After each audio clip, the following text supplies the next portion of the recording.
ओम शांति। अॼु जा महावाक्य आहिनि। माया ऐं प्रकृति द्वारा सत्कार प्राप्त आत्मा ही सर्वश्रेष्ठ आत्मा है। माया और प्रकृति द्वारा सत्कार प्राप्त आत्मा ही सर्वश्रेष्ठ आत्मा है। 16:78 जा महावाक्य आहिनि। अॼु बाप दादा हर हिकु ॿार जे नैननि सां मस्तक जी लकीरनि सां विशेष ॻाल्हि ॾिसनि था। अॼु बाबा सन जे नैननि सां मस्तक जी लकीरनि सां विशेष ॻाल्हि ॾिसनि पिया। उहो कहिड़ी हूंदी ॼाणंदा आहियो? जो ॿियनि खे परिचय में ॿुधाईंदा आहियो कि बाप द्वारा छा छा प्राप्त 21 जन्मनि जे लाइ प्राप्ति छा छा थींदी आहे,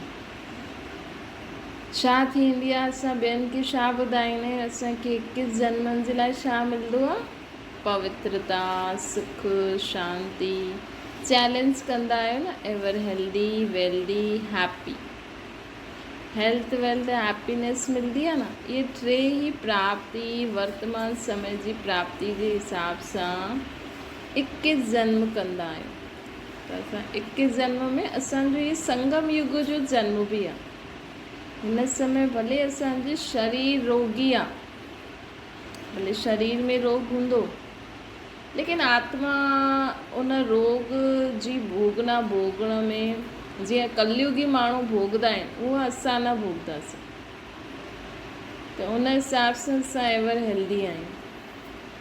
वेल्दी ज्ञान जो खज़ानो आहे असां वटि न। माण्हुनि वटि हिन समय छा न आहे?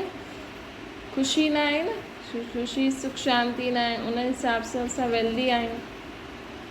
आत्मा बि हेल्दी और शरीर जो कर्म, शरीर जो बीमारी बि असां कीअं चुकतू कंदा आहियूं? जीअं हिसाब किताब था चुकतू करूं त उनजो दुख न थींदो आहे। हैप्पीनेस त आहे ई सी असां वटि। हेल्थ वेल्थ आहे त हैप्पीनेस आपे ई आहे। त इहे टई प्राप्ति वर्तमान समय जी प्राप्ति जे हिसाब सां 21 जन्म कंदा आहियो। अॼु बाप दादा हर हिक जी प्राप्ति जी लकीर मस्तक ऐं नैननि द्वारा ॾिसनि पिया।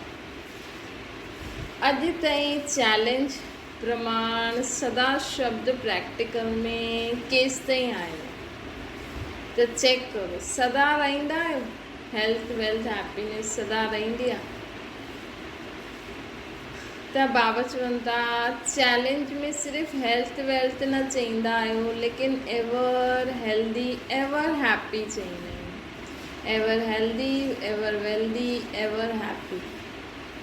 एवर मतिलबु सदा। पहिरियों वर्तमान ऐं वर्तमान जे आधार ते भविष्य ठहींदो। हाणे अगरि असां जेतिरो संगम युग में जेतिरो आत्मिक स्थिति में हेल्दी वेल्दी हैप्पी रहंदासीं त ओतिरो असांखे पूरे कल्प में हुन हिसाब सां प्राप्ति थींदी। त सदा शब्द ते अंडरलाइन करे रिज़ल्ट ॾिसनि पिया बाबा। छा रिज़ल्ट ॾिठी हूंदी? इहे बोल वर्तमान जा आहिनि या भविष्य जा आहिनि? सर्विस जे प्रति अहिड़ी स्टेज जी आवश्यकता अञा आहे या भविष्य में आहे? सर्विस जे प्रति अहिड़ी स्टेज हाणे आहे या भविष्य में आहे? हिकु ई समय ते तन मन धन मन वाणी कर्म सां सर्व प्रकार जी सेवा साथ साथ थियण सां सहज सफलता प्राप्ति थींदी आहे। हिकु ई समय ते तन मन धन मन वाणी कर्म सां सर्व प्रकार जी सेवा साथ साथ थियण सां सहज ई सफलता प्राप्त थींदी आहे। अहिड़ी स्टेज अनुभव कंदा आहियो जीअं शारीरिक व्याधि मौसम जे प्रभाव में, जीअं शारीरिक व्याधि मौसम जे प्रभाव में, वायुमंडल जे प्रभाव में या खान पान जे प्रभाव में, बीमारी जे प्रभाव में अची वेंदी आहे न। बीमारी हाणे मौसम चेंज थींदो, गर्मी खां पोइ वरी बारिश ईंदी, वरी शरीर में थोरो चेंज थींदो, ध्यानु न ॾींदासीं त बीमार थी वेंदासीं। त त जीअं बाबा चवनि था जीअं शारीरिक व्याधि मौसम जे हिसाब सां खाइण पीअण जे हिसाब सां चेक कंदा आहियो ताकी बीमार न थियूं, ईअं मन जी स्थिति ते प्रभाव पवंदो आहे। बाबा चवनि था जीअं मौसम जो प्रभाव, वायुमंडल जो खाइण पीअण जो प्रभाव पंहिंजे शरीर ते पवंदो आहे, उअं ई मन जी स्थिति ते प्रभाव पवंदो। अगर शरीर बीमार हुजे त मन जी स्थिति ते प्रभाव पवंदो न। शरीर जी बीमारी छो थींदी आहे? वायुमंडल, मौसम, खाइण पीअण या कर्म भोग, उन जो असर केते थींदो आहे? मन ते। एवर हेल्दी जी बजाय रोगी ठही वेंदा आहियूं। एवर हेल्दी जे बजाय छा ठही वेंदा आहियूं? आत्मा असांजी रोगी थी वेंदी आहे। अगरि असांजी आत्मिक स्थिति, हिते बाबा हेल्दी वेल्दी 21 जन्म सत्युग में त रहंदासीं शरीर जे हिसाब सां, आत्मा बि रहंदी, लेकिन हाणे संगम युग ते असांजो शरीर त बीमार आहे, लेकिन असांजी मन जी स्थिति बीमारी वांगुरु न हुजणी खपे। असांजी मन जी स्थिति सुठी, उन हिसाब सां असां एवर हेल्दी आहियूं। एवर वेल्दी जी बजाय त अगरि एवर हेल्दी मन जी स्थिति सुठी न हूंदी त वेल्थ बि न हूंदी, ज्ञान जो चिंतन बि न हलंदो, त एवर हेल्दी जे बजाय रोगी ठही वेंदासीं। लेकिन एवर हेल्दी इन सभिनि ॻाल्हियुनि में नॉलेजफुल हुजण जे कारण सेफ रहंदा। लेकिन जो आत्मा जी मन जी स्थिति सुठी हूंदी न, उहो शरीर देह जे संबंध पदार्थ वस्तु वैभवनि जी परिस्थिति हूंदे हुए बि उहा सेफ रहंदी। त हिते एवर हेल्दी कंहिंखे ठाहिणो आहे? हिन समय संगम युग में एवर हेल्दी केरु ठही सघंदो आहे? असांजी आत्मा जो मन। अगरि मन हेल्दी आहे त अगरि शरीर की कोई बीमारी बि आहे त बि उहा सेफ रहंदी।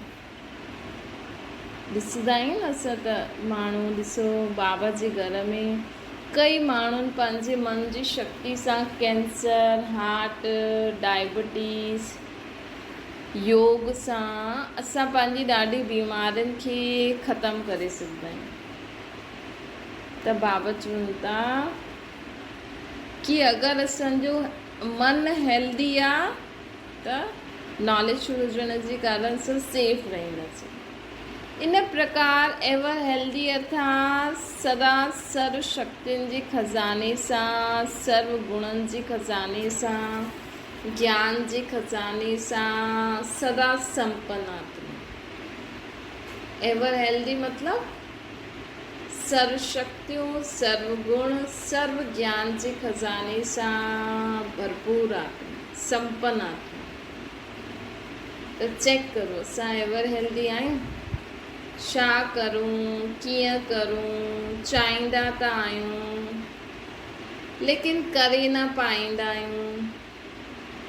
कॾहिं बि अहिड़ी शक्तियुनि जी निर्धनता जे बोल या संकल्प न करे सघंदा आहिनि। जेका एवर हेल्दी हूंदा आहिनि न, उहो कॾहिं ईअं न चवंदा आहिनि छा करां, कीअं करां, करे नथी पायां। कॾहिं बि अहिड़ी शक्तियुनि जी निर्धनता जा बोल या संकल्प न करे सघंदा। त चेक करो असां अहिड़ा एवर हेल्दी आहियूं? कॾहिं बि असांजे मुख सां अहिड़ा बोल निकिरंदा आहिनि कि छा करां, कीअं करां, करे नथी पायां? त हुन समय सम्झो असां में कोई न कोई गुण शक्ति या सम्झ जी कमी आहे, असां एवर हेल्दी न आहियूं। स्वयं खे बि सदा संपन्न मूर्त, ऐं जेका एवर हेल्दी हूंदा वो स्वयं खे बि सदा संपन्न मूर्त अनुभव कंदा, ऐं अन्य निर्धन आत्मायूं बि संपन्न मूर्त खे ॾिसी उनजी भरपूरता जी छत्र छाया में स्वयं बि उमंग उत्साहवान अनुभव कंदा। जेकी भरपूर आत्मा हूंदी आहे न, वो खुदि त रहंदी आहे लेकिन हुन जी छत्र छाया में संपूर्ण मूर्त खे ॾिसी करे हुन जी उहो ॿिया बि उन्हनि जी भरपूरता जी छत्र छाया में स्वयं खे उमंग उत्साह संपन्न अनुभव कंदा आहिनि। ईअं ई एवर हैप्पी त एवर हेल्दी केरु थी आहे जेका ज्ञान गुण शक्तियुनि सां भरपूर हुजनि। हाणे ईअं ई एवर हैप्पी अर्थात सदा ख़ुशि। कहिड़ो बि दुख जी लहर उत्पन्न करण वारो वातावरण हुजे, नीरस वातावरण हुजे, अप्राप्ति जो अनुभव कराइण वारो वातावरण हुजे, अहिड़े वातावरण में बि सदा ख़ुशि रहंदा। त चेक करो असां एवर हैप्पी आहियूं। कहिड़ो बि दुख जी वातावरण, नीरस वातावरण, अप्राप्ति जो वातावरण में भी असां सदा ख़ुदि खे भरपूर अनुभव कंदा आहियूं, सदा ख़ुशि रहंदा आहियूं। पंहिंजी ख़ुशी जी झलक सां दुख ऐं उदासी जे वातावरण खे ईअं परिवर्तन करनि जीअं सूर्य अंधकार खे परिवर्तन करे ॾींदो। पंहिंजे दुख बाबा चवनि था पंहिंजे दुख ऐं उदासी जे वातावरण खे ईअं परिवर्तन करे छॾनि उहा जीअं सूर्य अंधकार खे परिवर्तन करे छॾंदो। जॾहिं असांजे जीवन में एतिरी ख़ुशी जो स्टॉक भरियलु हूंदो, कॾहिं भरिजी सघंदो आहे जॾहिं असां सदा ई बाबा जे ज्ञान चिंतन में रहंदासीं, सदा ई सुठी सुठी ॻाल्हियूं सोचंदासीं। चई न जेको ख़ुदि ख़ुशि मिज़ाज हूंदो आहे उहो ई त ॿियनि खे ख़ुशि करे सघंदो आहे। कॾहिं कॾहिं थींदो आहे न कोई माण्हू जासे उदास हूंदो आहे, कोई हूंदो आहे त चईंदा आहिनि की हुनखे सॾु कर, उहो खिलाईंदो आहे सभिनि खे। पर असांखे अहिड़ी मज़ाक न करणी आहे जंहिंसां ॿियनि खे हानि पहुचे। कॾहिं कॾहिं माण्हू अहिड़ी मज़ाक कंदा आहिनि की ॿियनि खे सिड़ाए करे ॿियनि जे लाइ उल्टो सुल्टो चई करे पोइ खिलाईंदा आहिनि। अहिड़ो मज़ाक वारो न ठहिणो खपे, परंतु असां वटि एतिरी ख़ुशी जी ॻाल्हियूं हुजनि। बाबा असांखे केॾी ख़ुशी जी ॻाल्हियूं ॿुधाई अथई, केॾी ज्ञान जी ॻाल्हियूं ॿुधाई अथई, केॾा गुह्य रहस्य असांखे बाबा ॿुधाए अथई न। के सतयुग जी ॻाल्हियूं ॿुधायो की सतयुग में हीअं हूंदो, अचण वारी दुनिया अहिड़ी हूंदी, त ख़ुशी थी वई। त बाबा चवनि था कि हाणे अंधकार जे विच रोशनी करणु, अशांति जे अंदरि शांति लाइण, नीरस वातावरण में ख़ुशी जी झलक लाइण, इनखे चइबो आहे एवर हैप्पी। इनखे छा चईंदासीं? Ever happy. त चेक करो असां अहिड़ा एवर हैप्पी आहियूं। अहिड़ी सेवा जी आवश्यकता हाणे आहे न कि भविष्य में। हाणे असांखे अहिड़ी सेवा जी आवश्यकता आहे। भविष्य में त असां एवर हैप्पी हूंदासीं, सभी एवर हैप्पी हूंदा।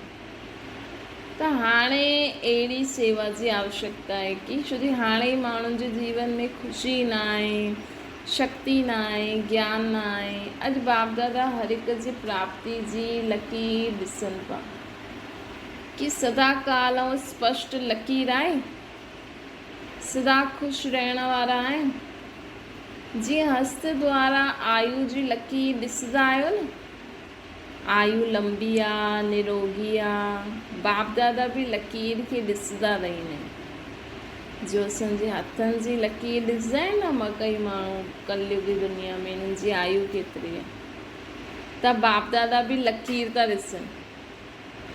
टई प्राप्तियूं जन्म हूंदे हाणे ताईं अखंड आहिनि। टई प्राप्तियूं कहिड़ी?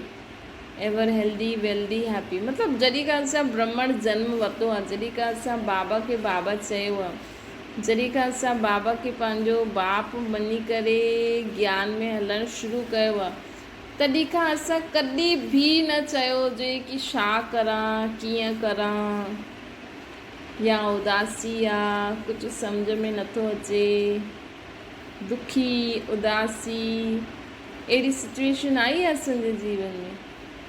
कि असां बाबा जो ठहिण खां पोइ बि अगरि असां सोचूं कि हाणे मां छा करां कीअं करां, त मतिलबु उहो विच विच में असां आयु लकीर पइजी वई, मतिलबु बीमार थी वियासीं, वरी हली वियासीं। कई माण्हू हलंदे हलंदे छॾे छॾंदा आहिनि, त मतिलबु उहो विच में ई हुननि जी आयु एतिरी हुई। बसि सतयुग में त ईंदा, लेकिन ओतिरो ई लेट ईंदा, पोइ पद बि हुन अनुसार पाईंदा, लेकिन द्वापर कलयुग में बि हुननि जी आयु एतिरी हूंदी। त बाबा चवनि था कि ॾिसो बाप दादा बि असांजी लकीर ॾिसंदा आहिनि। टई ई प्राप्तियूं जनम हूंदे हाणे ते अखंड रहियूं आहिनि, या विच विच में प्राप्ति जी लकीर खंडित थी आहे, बहुत काल रही आहे या अल्पकाल रही आहे। रिज़ल्ट में अखंड ऐं स्पष्ट हुन जी कमी ॾिठी आहे बाबा। ॾाढा थोरा आहिनि जंहिंजी अखंड हुई, लेकिन अखंड बि स्पष्ट न आहे, न जे समान। लेकिन हाणे बीती सो बीती करो, अञा ताईं जो थियो सी थियो, हाणे बीती के बीती करे वर्तमान समय में जबकि विश्व सेवा जी स्टेज ते हीरो हीरोइन पार्ट असां वॼायूं था, उन प्रमाण ये टई प्राप्ति मस्तक ऐं नैननि सां सदाकाल ऐं स्पष्ट ॾेखारे मिले।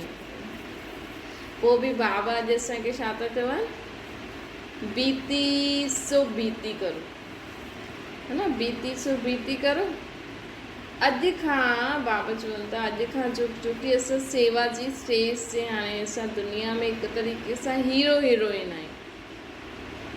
अचण वारे समय में जॾहिं दुनिया वारनि खे पतो लॻंदो कि भॻवानु आयो आहे, ब्रह्म कुमारी उन्हनि खे ॼाणंदी आहे, त तव्हांजे मोहल्ले में अगरि तव्हां ई ॼाणंदा हूंदव त तव्हां हीरो हीरोइन जो पार्ट वॼाईंदव न पंहिंजे मोहल्ले में।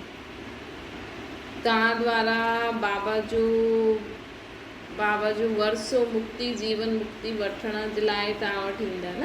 ॾिसो जॾहिं विच में कुझु ॻाल्हि अहिड़ी थी वेंदी आहे, विच में न हुयो गणेश जी मूर्ति में माण्हू चवनि पिया अम्ब खीर थो पीए, त जाते बि पीतई हुन गणेश जी मूर्ति, अलाए पीतई अलाए छा, पर ॻाल्हि त फैलिजी वई, पूरे भारत में त फैलिजी वई न। सभु पंहिंजे मोहल्ले जे गणेश जे मंदिर पहुची विया, जाते बि गणेश जी मूर्ति नज़र अचे पई। त जॾहिं अचण वारे समय में जॾहिं इहो फैलिजी वेंदो कि शिव बाबा आया आहिनि ब्रह्म कुमारी जे सेंटर ते, त कोई अगरि तव्हांजे परे सेंटर हूंदो होसि ताईं बि माण्हू नथा वञी सघनि, त इहे त चईंदा न, हा इहे बि वेंदा आहिनि ज्ञान में, इहे बि हलंदा आहिनि, त तव्हांजे अॻियां ई लाइन लॻी वेंदी, तव्हांखे माण्हू भॻवानु सम्झणु लॻी वेंदा कि अरे इहे भॻवान सां मिलियल आहिनि, इहे भॻवान सां मिलियल आहिनि, मतिलबु इहे मिली चुकिया आहिनि न। घर में कोई तीर्थ यात्रा करे ईंदो आहे न, ऐं मोहल्ले वारा न करे आया हुजनि, ऐं ॾाढी सुठी यात्रा आहे, त चईंदा अरे इहे यात्रा करे आया आहियूं, चलो पाण बि थोरो वठी था अचूं, असां बि प्रसाद वठी था अचूं। त ईअं ई अचण वारे समय में तव्हां पंहिंजे मोहल्ले पंहिंजे एरिया में हीरो हीरोइन जो पार्ट वॼाईंदव, हाणे बि वॼायो था, त असांखे पंहिंजी ख़ुदि जी एतिरी वैल्यू हुजणी खपे कि असां केरु आहियूं। उन हिसाब सां बीती सो बीती करे हाणे असांखे सदा एवर हेल्दी वेल्दी ऐं हैप्पी रहणो। कम से कम असांखे पंहिंजे जीवन में कोई बि ॻाल्हि अचे थी, परिस्थिति अचे थी, त बि असांजे मन जी स्थिति सुठी हुजणी खपे, ज्ञान गुण शक्तियुनि जे भरपूर हुजणी खपे, ऐं असां एवर हैप्पी हुजणु खपे। कोई बि तव्हांखे ॾिसे सदा मुस्कुराईंदो, सदा टेंशन फ्री स्थिति। माण्हू चए तव्हांजे जीवन में एॾी परेशानी आहे, त बि तव्हांजे चहिरे ते सदा निश्चिंत, कोई टेंशन न, तॾहिं असांजे इहे टई प्राप्तियुनि जे आधार सां असां विश्व कल्याणकारी जो पाठ वॼाए सघंदासीं। छोजी अंत समय त सभु ईंदा, त सभिनि जी केॾा बोझ हूंदा, उन्हनि सभिनि खे समाइण में, सहन करण में, सामनो करण में शक्ति त खपे। अॼु सर्व आत्माउनि खे इन 3 प्राप्तियुनि जी आवश्यकता आहे। अप्राप्त आत्माउनि खे प्राप्त कराए करे चैलेंज खे प्रैक्टिकल में लायो। हाणे बाबा चवनि था कि हाणे खुदि प्राप्त करे करे पोइ जीवन में जो चैलेंज ईंदो आहे हुनखे प्रैक्टिकल में लायो। दुखी अशांत आत्मायूं, रोगी आत्मायूं, शक्तिहीन आत्मायूं 1 सेकेंड जी प्राप्ति जी अंजलि जे लाइ व 1 बूंद जे लाइ ॾाढी प्यासी आहिनि।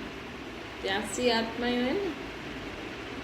बाबा चवनि था हिन दुनिया में दुखी अशांत आत्मायूं, रोगी आत्मायूं, शक्तिहीन आत्मायूं 1 सेकेंड जी प्राप्ति जी अंजलि जे लाइ व 1 बूंद जी ॾाढी प्यासी आहिनि। असां त मास्टर शांती जो सागर आहियूं, है न। बाबा त छा चईंदा आहिनि, ॾिसो तव्हांजे जीवन में इन करे न पंहिंजे पाण खे चेक करो कि भई असां जीवन में बाबा जो ठहिण खां पोइ असां में छा छा प्राप्ति आई आहे। असांखे शांती मिली आहे, सुख जो वरसो मिलियो आहे, ख़ुशी जो वरसो मिलियो आहे, शक्तियुनि जो वरसो मिलियो आहे बाबा सां। हाणे त न चईंदा आहियो न मूंखां सहन नथी थिए, सहन करे वठंदा आहियो न ॻाल्हियूं। ॿियो ई अगरि सहन करण जी ॻाल्हियूं अचनि न त ॿियो ई सुठो। असां चेक था करे सघूं असां सहन करे सघूं था या न करे सघूं था। नथा करे सघूं त बाबा खां पूरो वरसो त वठूं। बाबा इहे ई त वरसो ॾियणु आयो आहे न, ज्ञान गुण शक्तियुनि जो। त ख़ुदि खे चेक करो। मां सदा हर सिचुएशन में मुंहिंजो मन शांति आहे, पवित्र संकल्प आहिनि, कोई विकल्प आसुरी संकल्प व्यर्थ संकल्प त नथा अचनि। न त लॻी वञो बाबा खां हाणे असांखे पूरो वरसो वठिणो आहे। बाबा खे ॿुधायो बाबा इहा ॻाल्हि ॿुधी त मूंखे थोरी मन में अशांती थी, दुख थियो, शरीर खे या देह जी संबल पदार्थ वस्तु वैभव जे कारण अगरि तव्हांखे कॾहिं बि अशांती, दुख, परेशानी थिए थी त बाबा खे ॿुधायो बाबा ॾिसो मूंखे अञा बि दुख जी फीलिंग अचे थी। तव्हां करे ॾिसो, बाबा तव्हांखे ज़रूरु मदद कंदा। बाबा चईंदा आहिनि संगम युग जे अंत ताईं मां तव्हांखे वरसो ॾियण लाइ वेठो आहियां। छो जो जॾहिं असां भरपूर रहंदासीं न तॾहिं असां ॿियनि जी बि प्यासी आत्माउनि जी प्यास बुझाए सघंदासीं, भिखारी आत्माउनि खे दान ॾेई सघंदासीं। असांजो असांखे ख़ुशनसीब सदा ख़ुशि अर्थात हर्षित मुख चहिरो ॾिसी उन्हनि जे मानव जीवन जो जीअण छा हूंदो, उन्हनि जी हिमत उमंग उत्साह ईंदो। उन्हनि खे कॾहिं कॾहिं थींदो न कंहिंजी प्रेजेंस सां असांखे हिमत मिलंदी आहे।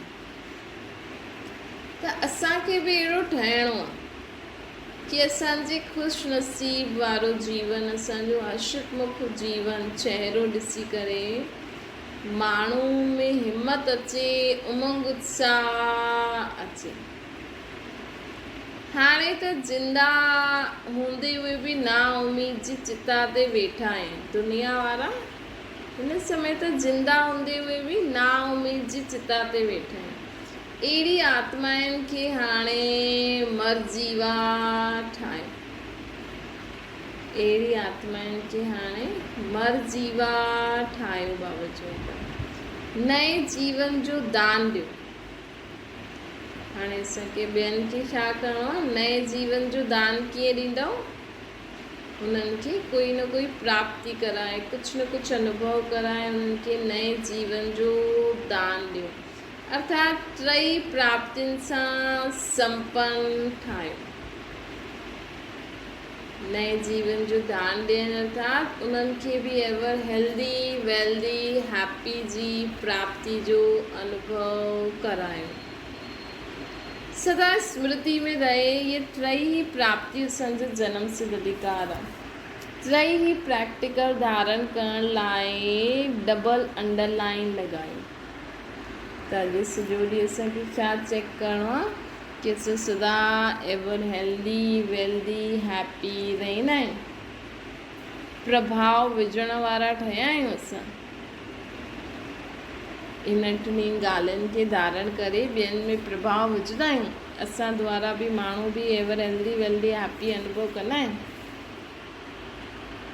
त इहे चेक कजो। हाणे बाबा असांखे चवनि था कि हाणे असांखे एवर हेल्दी वेल्दी ऐं हैप्पी ठहिणो, कि टई ही प्रैक्टिकल धारणा जे लाइ डबल अंडरलाइन करो। ज्ञान मार्ग में अचण खां पोइ इहे 3 चीज़ूं असांजे जीवन में अचणियूं खपनि। ॿियनि ते बि इन्हनि जो प्रभाव पवणु खपे। कहिड़े बि प्रकृति व वातावरण जी परिस्थिति जे प्रभाव जे वश न थियणो। कहिड़े बि प्रकृति व वातावरण जे परिस्थितियुनि जे प्रभाव जे वश थी करे असां पंहिंजी हेल्थ अर्थात आत्मिक स्थिति हलचल में न लाइणी आहे। सदा ज्ञान गुण शक्तियुनि सां भरपूर, वेल्दी ऐं एवर हैप्पी। एवर हेल्दी मतिलबु आत्मिक स्थिति सुठी हुजणी खपे, वेल्दी मतिलबु ज्ञान गुण शक्तियुनि सां भरपूर, ऐं हैप्पी त आहियूं सही। जीअं कमल जो पुष्प कीचड़ ऐं पाणी जे प्रभाव में न ईंदो आहे न, ईअं थींदे हुए बि एतिरो जो त ज़रूरु थियणो ई खपे। ईअं त कोई ठहियो न आहे, ईअं प्रभाव में न अचो। कॾहिं कॾहिं माण्हू चवंदा न एतिरो त थींदो, अञा त कोई एतिरो ठहियो न आहे। लेकिन बाबा चवनि था असांखे हाणे परफेक्ट ठहिणो आहे, त कोई ठहे न ठहे, मूंखे त हाणे बाबा खे परफेक्ट ठही ॾेखारिणो। मूंखे त हाणे बाबा खे परफेक्ट ठही करे ॾेखारिणो। अहिड़े शुद्ध संकल्प रखंदा आहियो कि पहिरें नंबर में असां अची करे ॾेखारियूं। भले मम्मा बाबा फर्स्ट सेकेंड ठहींदा, लेकिन असां बि त कम से कम हुन स्थिति जो अनुभव त करूं। एतिरी इच्छा त हुजणी खपे अंदर में न, कि जीअं मम्मा बाबा एवर पावन शिव बाप समान उन्हनि सदा जे लाइ एवर पावन न ठहींदा, छुटी हेठि ईंदा त डिग्री ख़तमु थींदी सभु। लेकिन त बि उन्हनि अहिड़ी स्थिति प्राप्त कई कि कलयुगी तमो प्रधान दुनिया वारे माण्हू अति पाप आत्माउनि जे विच में रहंदे हुए बि उहा सदा शुद्ध, उन्हनि खे जीअं शिव बाबा खे उहो संकल्प टच न थींदो न विकारी। जॾहिं शिव बाबा हिन सृष्टि ते ईंदा आहिनि त शिव बाबा खे विकारी संकल्प थोरी टच थींदा, न त बाबा ज्ञान कीअं ॾे। त बाबा ॼाणंदे हुए बि जीअं वॉटर प्रूफ हूंदो आहे न, हीअं बाबा जी आत्मा हिकदमि प्रूफ। जीअं नंढे ॿार जे अॻियां कोई बि माण्हू क्रोध करे, कुझु करे, केरु शरीर छॾे, उनखे फ़र्क़ु पवंदो, उहो त पंहिंजी मस्ती में मस्तु रहंदो। कोई दुख परेशानी परिस्थिति वारी ॻाल्हि अचे, हा माण्हू ॾाढा रोईंदा आहिनि, कंदा आहिनि, त थोरो सो उहा कई ॿार छो जे कलयुगी ॿार न, वैसे ॿार त हमेशह मुस्कुराईंदो हूंदो, उनखे थोरी पतो आहे इहे छा थो थिए, ईअं छो था रोअनि, ईअं छो था करनि। ॿार खे चईंदा आहिनि हिनखे छा पतो। त ईअं ई असांखे बि ईअं बिल्कुलु शुद्ध ठहिणो आहे, हिन दुनिया में रहंदे हुए हिकदमि शुद्ध आत्मा। त अहिड़ो शुद्ध संकल्प रखिणो आहे कि असांखे परफेक्ट लोटस फ्लावर ठहिणो। न वैसे असां ॾिसो कॾहिं कंहिं माण्हू में न ॾाढी बुरायूं हूंदियूं आहिनि ऐं असांखे पतो न हूंदो आहे। असां हुनजे माण्हू जे संपर्क में अचूं था, हुन सां ॻाल्हायूं था, संबंध रखूं था, ॿियो माण्हू असांखे अची करे ॿुधाईंदो आहे कि फलानो आहे न ईअं कंदो आहे, ईअं कंदो आहे, अहिड़ो आहे, ख़राबु आहे, इन करे हुन सां ॻाल्हाइजो न। जे माण्हू खे पतो आहे उहो हुन जी दृष्टि सां ॾिसंदो आहे त उनखे ओड़ा वाइब्रेशन, ओड़ी सोच ऐं हुन माण्हू जा उहे ॻाल्हियूं ॿुधी में हूंदियूं आहिनि त ओड़ी नज़र थी वेंदी आहे न। असांखे त पतो ई न आहे, त असां त हुनखे शुद्ध दृष्टि सां ई ॾिसंदासीं, शुभ भाव सां ई ॾिसंदासीं, सुठी रीति ॻाल्हाईंदासीं न। लेकिन धीरे धीरे जॾहिं असांखे माण्हू चवंदा आहिनि त असांजी बि दृष्टि वृत्ति भाव बदिली वेंदा आहिनि। त हीअं असांखे ठहिणो आहे। असांखे पतो आहे हिन दुनिया में सभु माण्हू विकार बुराइनि सां भरपूर आहिनि, पतो हूंदे हुए बि असां उन्हनि सां ईअं व्यवहार करूं, उन्हनि सां ईअं संबंध संपर्क में अचूं कि उहे ॾाढा ई सुठा आहिनि। ये अभ्यास करिणो हूंदो आहे। बराबरि माण्हू साम्हूं ईंदो आहे त उहो नज़र अची वेंदो आहे, उहो फीलिंग ईंदी आहे। लेकिन असांखे हाणे शुद्ध ठहिणो आहे न, त उहो न अचणी खपे। कमल जो पुष्प ठहिणो आहे न, जीअं शुद्ध संकल्प रखंदा आहियो, पहिरें नंबर में असां अची करे ॾेखारियूं, विश्व महाराजन ठही करे ॾेखारियूं। वैसे वर्तमान समय पहिरियों मां ठाहींदुमि। पहिरियों मां मूंखे छा ठाहिणो आहे? एवर हेल्दी, वेल्दी ऐं हैप्पी। बाप खे फॉलो करे नंबर 1 एग्ज़ाम्पल ठही ॾेखारियो। अहिड़ो लक्ष्य रखो, बाबा चवनि था। लक्ष्य सां गॾु गॾु लक्षण धारण कंदा रहो। लक्ष्य बि रखो ऐं ओड़ा लक्षण बि धारण करो। हिन में पहिरियों मां इहे दृढ़ संकल्प रखो। इन में ॿिए खे न ॾिसो, न, पहिरियों मां ठहां। एटलीस्ट असां उन स्थिति खे अनुभव था करूं कि हिन दुनिया में रहंदे हुए असां निर्विकारी स्थिति जो सतयुग में असांजी हूंदी, उहा हाणे असांखे अनुभव करणी आहे। उन हिसाब सां नंबर मिलंदा। त असांखे ॿिए खे न ॾिसणो आहे, मूंखे ठहिणो आहे। स्वयं खे ॾिसो, बाप खे ॾिसो, तॾहिं चईंदासीं चैलेंज ऐं प्रैक्टिकल समान। अच्छा, ॿुधायो त ॾाढो आहे ॿारनि खे, हाणे ॿुधो बि ॾाढो आहे। हिन बार त बाप दादा सिर्फ़ु ॿुधाइण न आहिनि, ॾिसण आहिनि। कल्ह बाबा चई न, मां पंहिंजे आत्माउनि जे ॿारनि में नैननि में ऐं मस्तक में इहे 3 लकीरियूं ॾिसां थो। त बाबा असांजे नैननि ऐं मस्तक में ॾिठईं कि मुंहिंजा ॿार केतिरा एवर हेल्दी, वेल्दी ऐं हैप्पी आहिनि। त हिन बार बाबा ॾिसण आहिनि। जेको ॾिठईं बाबा उहो ॿुधाई। बाप ॼाणंदा आहिनि ठहिणो त असांखे ई आहे, ॿियो कोई आत्मा ई थोरी आहिनि, तव्हांजे मोहल्ले वारी थोरी ईंदियूं सतयुग में। सतयुग त्रेता में त तव्हां ई अचण वारा आहियो न। ॿियो जास्ती पुरुषार्थ कंदव, जास्ती देवी गुण धारण कंदव त सतयुग में ईंदव। न धारण कंदव, सिर्फ़ु हिन रीति बसि ॿुधूं था, हलूं था, त त्रेता युग में ईंदव।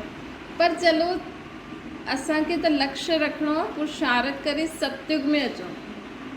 सतयुग में बि मम्मा बाबा जी राजधानी में अचिणो आहे, या 2nd नंबर वारे नारायण जी, या 3rd 4th 8 गद्दियूं वेंदियूं।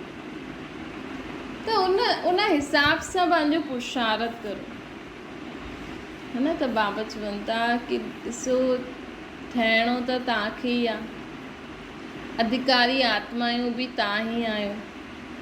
लेकिन बाबा जी रोज़ मुरली छो ॿुधंदा आहियूं असां?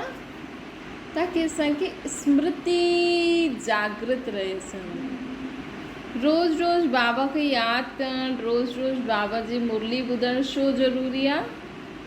ताकि असांखे घड़ी घड़ी जो बाबा ॻाल्हियुनि खे बार चई करे असांखे स्मृति ॾियारंदा आहिनि कि हाणे असां कहिड़े युग में वञण वारा आहियूं, सतयुग में। बाक़ी सभु आत्मायूं मथे विश्राम कंदियूं, असां हिते मौज मनाईंदासीं, सतयुग जा सुख ॾिसंदासीं। त हिन में ई ख़ुशि रहो कि चलो ॿियो कोई न, असां त ॾिसंदासीं। तव्हांजे साम्हूं कोई अहिड़ी आत्मा अची वञे जो पंहिंजो प्रभाव विझण वारी हुजे, लेकिन ज्ञान में न हलंदी हुजे, त तव्हां कम से कम ख़ुदि इहे त सोचो, मां त सतयुग में वञण वारी आहियां। त बि असांखे नशो रहंदो है न। इन करे कॾहिं बि कोई पढ़ियलु लिखियलु वॾी नौकिरी धंधो करण वारो, वॾी डिग्री वारो, वॾा पैसा वारो, या कोई बि अहिड़ो माण्हू अचे न जंहिंजे साम्हूं तव्हांखे ख़ुदि खे अगरि तव्हां कॾहिं लो था सम्झो, नंढो था सम्झो, उन समय तुरंत यादि कजो मां केरु, मुंहिंजो केरु, ऐं मां हाणे छा थी करां, मूंखे भविष्य में छा प्राप्त थियणु आहे। त हीअ असांखे स्मृति रहंदी न। चाहे अलौकिक जीवन में बि कॾहिं थींदो न, कोई माण्हू क्लास कराईंदा आहिनि, योग कराईंदा आहिनि, असां न कराए सघंदा आहियूं त असांखे लॻंदो आहे अरे ॾिसो इहे क्लास था कराइनि, योग था कराइनि। हुन समय बि पंहिंजी जो विशेषता आहे, बाबा चवंदा आहिनि मां हर हिक में विशेषता भरी आहे। पंहिंजी विशेषता खे साम्हूं लाइ ख़ुदि खे हाईएस्ट पोजीशन में रखो। कंहिंसां बि असांखे पाण सां हिकु त कंपेयर न करो, ख़ुदि खे नंढो न सम्झो। हमेशह पंहिंजी प्राप्तियुनि ऐं विशेषताउनि खे साम्हूं रखंदो न, उन हिसाब सां पंहिंजे खे वॾो सम्झो।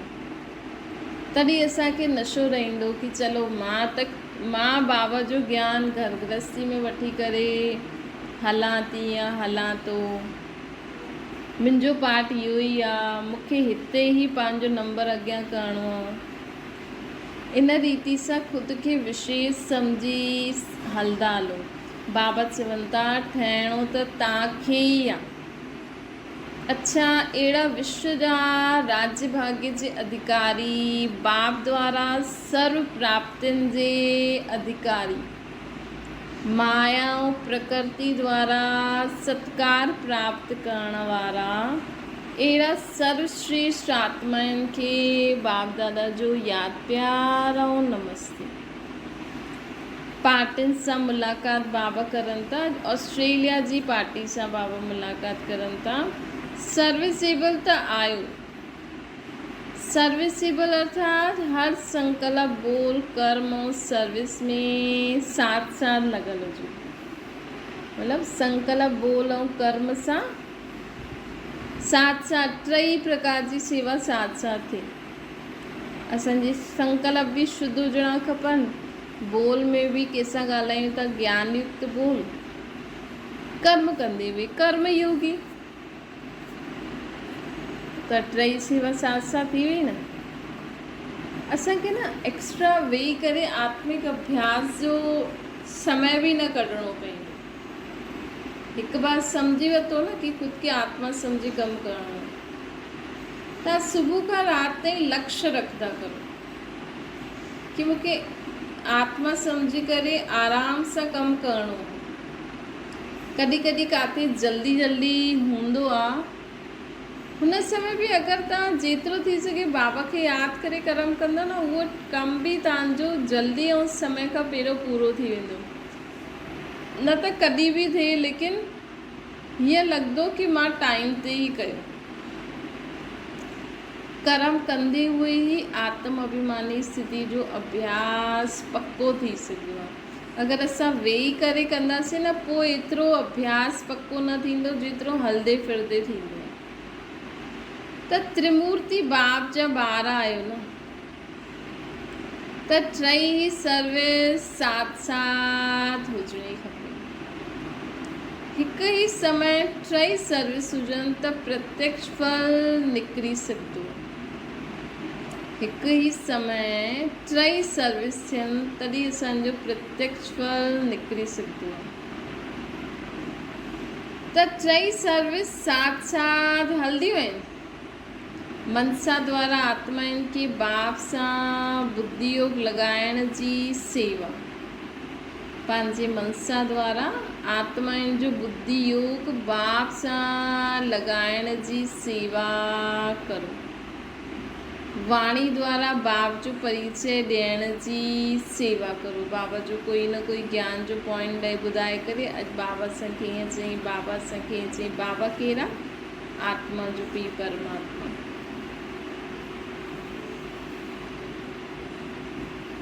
त ईअं ई मनसा द्वारा आत्माउनि खे बाप सां बुद्धि योग लॻाइण जी सेवा करो। वाणी द्वारा बाप जो परिचय ॾियण जी सेवा करो।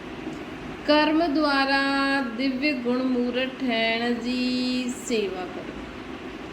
असांजे कर्मनि द्वारा गुणनि जो दान थिए। त मुख्य सभु सब्जेक्ट योग ज्ञान ऐं दिव्य गुण। मुख्य सभु सब्जेक्ट योग ज्ञान ऐं दिव्य गुण टई साथ साथ हुजनि। ईअं हर सेकेंड अगरि पावरफुल सर्विस करण वारा आहियो त जीअं ॻाइनि आहे न मिनट मोटर। अगरि असां हिन छा कंदासीं मनसा द्वारा बाबा सां बुद्धि योग लॻवाईंदासीं। असां संकल्प करो असांजी बुद्धि योग बाबा सां लॻल हूंदो। असां बि संकल्प करो हिन जो बि बुद्धि योग बाबा सां लॻी वेंदो। वाणी द्वारा परिचय, कर्म द्वारा गुण। त योग ज्ञान ऐं दिव्य गुण हर सेकेंड अगरि असां इहे सर्विस कंदा रहंदासीं त जो ॻाइनि आहे न मिनट मोटर उहा हिकु सेकेंड में मर्जीवा ठहिण जो स्टैम्प लॻी वेंदो। हिकु सेकेंड में मर्जीवा ठहिण जो स्टैम्प लॻी वेंदो। इहे ई अंतिम सेवा जो रूप आहे। अंत समय थोरी 7 ॾींहंनि जो कोर्स कराईंदासीं। अंत समय त अञा कलाक जो न निकिरी आयो आहे। भई हाणे समय अहिड़ो ईंदो 1 कलाक में 7 ॾींहंनि जो कोर्स थी वेंदो। किथे किथे त थींदो आहे न। ॾिसो अगरि असांखे किथे कलाक कंहिं ज्ञान ॾियण जे लाइ मौक़ो ॾिनई त तव्हां उन कलाक में आत्मा परमात्मा सृष्टि चक्कर 3 लोक ऐं पंहिंजो लक्ष्य छा आहे, छा आत्मा में आत्मा जो ज्ञान ॾियो त उन में सभु ॿुधाए छॾियो।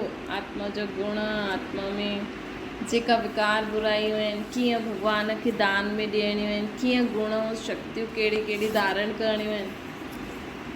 बसि इहे लक्ष्य पूरो थी वियो। पोइ परमात्मा खे यादि करे कीअं असां ॾियूं परमात्मा केरु आहे, असां कॾहिं खां आया आहियूं, असां किथां आया आहियूं, असां दुनिया में हाणे एॾो दुख छो आहे, पूरे सृष्टि चक्कर जो एॾा धर्म कीअं आया। प्रैक्टिस करो।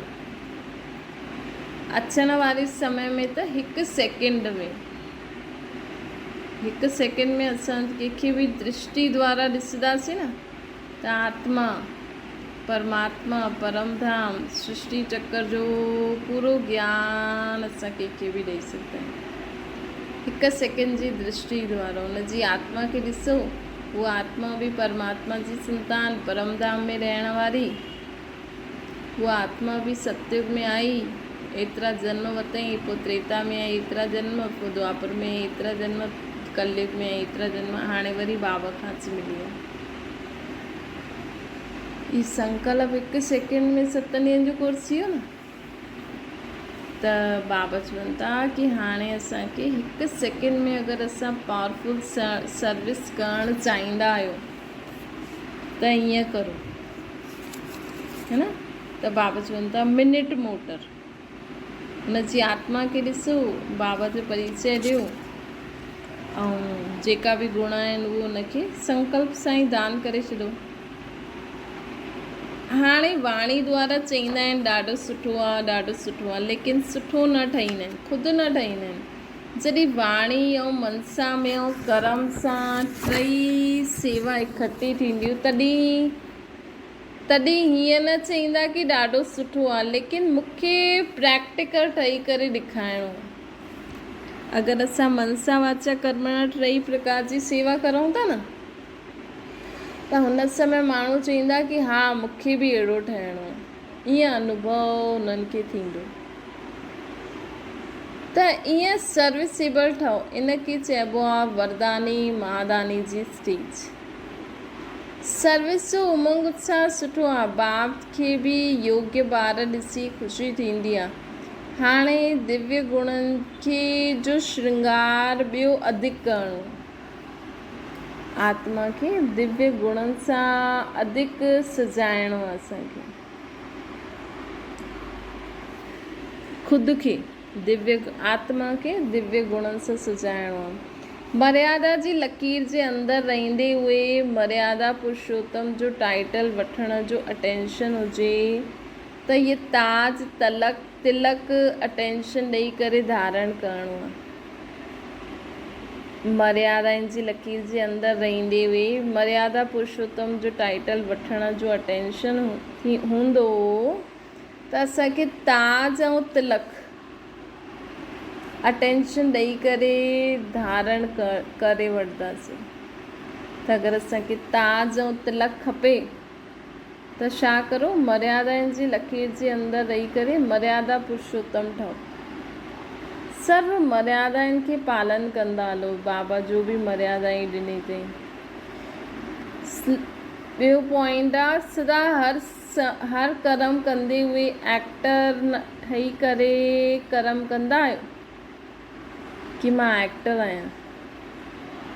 मां एक्टर असल में परमधाम जो रहण वारो, मुंहिंजो पीउ परमात्मा आहे ऐं मां एक्टर हिन धरती ते पार्ट थी वधायां। सदा हर कर्म कंदे हुए एक्टर ठही कर्म कंदा आहियो। स्वयं खे साक्षी ठही चेक करो कि मां जो बि पार्ट वॼायो उहो यथार्थ व महिमा योग्य चरित्र रूप में कयो। हमेशा महिमा हुन कर्म जी थींदी आहे जो श्रेष्ठ हूंदो आहे। त एक्टर ठही एक्ट करो, पोइ साक्षी ठही चेक करो कि महान कर्म थियो या साधारण थियो। छा कंदव, एक्टर ठही करे कर्म करो, एक्ट करो, पोइ साक्षी थी करे खुद खे चेक करो कि मां महान कर्म कयो या साधारण कर्म कयो। जन्म ही अलौकिक आहे त कर्म बि अलौकिक हुजणो खपे, साधारण न हुजणो खपे। संकल्प में ही चेकिंग खपे, छो जी संकल्प ही कर्म में ईंदो आहे। माण्हू कई सोचंदा आहिनि कि मूंखे त कोई बि ख़्यालु न हुयो कि ईअं थी वेंदो, मां ईअं कयो। लेकिन कई बार असांजे संकल्प में कोई ॻाल्हि हूंदी आहे असांजे या ॿियनि जे, जंहिंजे कारण उहो कर्म में अची वेंदो। अगरि संकल्प खे चेक करो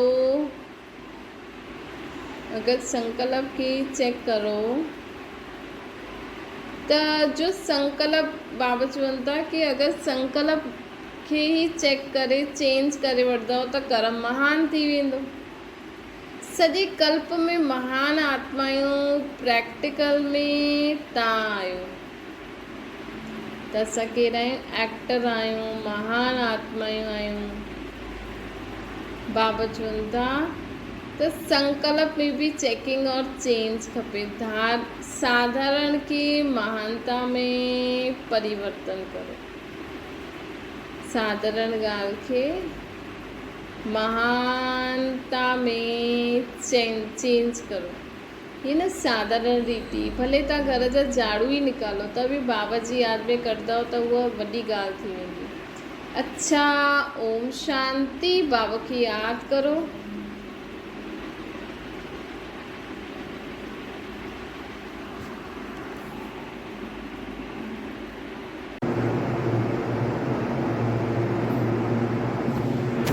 विदाई जे समय जीअं हाणे ख़ुशी में नचो था, उहा वैसे सदा ख़ुशी में नचंदा रहो। कोई भी परिस्थिति अचे त परिस्थिति जे मथां बि नचंदा रहो।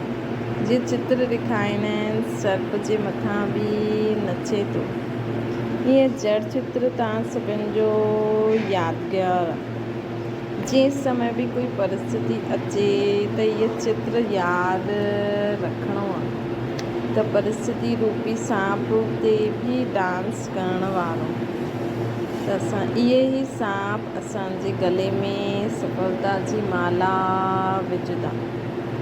त कोई बि परिस्थिति अचे हुन सां घबराइण जे बजाए असांखे बाबा खे यादि करे परिस्थिति खे हेठि ख़ुदि खे सदा मथे रखणु, आत्मिक स्थिति सदा मथे रहे और असां सदा बाप जी यादि में नचंदा रहूं। पोइ इहे ई जेका सांप रूपी माण्हू आहिनि, आत्मायूं आहिनि, जो अलॻि अलॻि रीति सां असांजे जीवन में विघ्न विझंदा आहिनि, इहे असांजे गले में सफलता जी माला विझंदा। अच्छा, ओम शांति। बाबा खे यादि करो।